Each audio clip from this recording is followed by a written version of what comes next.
Parla non tastura bordu ie Muriel Fagni per fa poblu. Ah, on a des bourreaux, hein. Signor Présidente, Madame la conseillère exécutive, alors la convention que vous nous présentez dans ce rapport s'inscrit dans un contexte difficile pour l'avenir du système de santé en Corse. Nous l'avons souvent évoqué dans cet hémicycle et nous en parlerons également demain lors de la présentation d'une motion commune.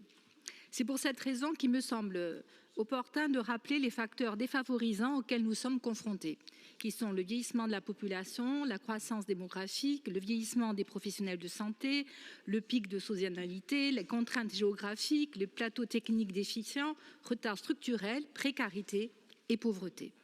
Alors, dans un tel contexte, tout dispositif tendant à œuvrer en faveur de l'attractivité de notre territoire pour les professionnels de santé et plus précisément ceux qui sont menacés par une baisse conséquente des effectifs, en l'occurrence les médecins généralistes, avec toutes les conséquences que cela a sur l'offre de soins et la multiplication des déserts médicaux, apparaît comme une importance déterminante, voire vitale pour l'avenir.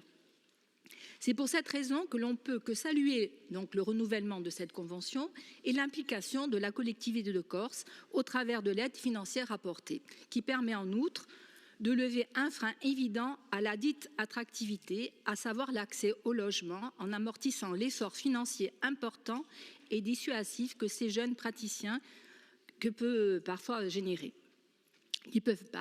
pour ces jeunes praticiens. Alors, ces mesures incitatives mises en œuvre facilitent un retour des internes originaires de chez nous et la venue d'autres internes qui répondent favorablement au programme proposé.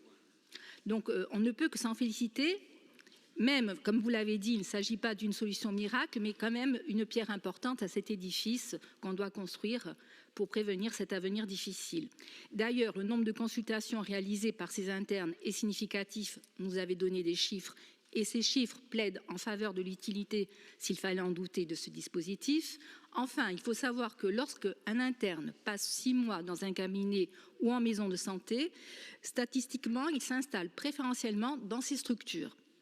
Par conséquent, vous l'avez compris, le vote favorable à ce rapport ne souffre d'aucune hésitation.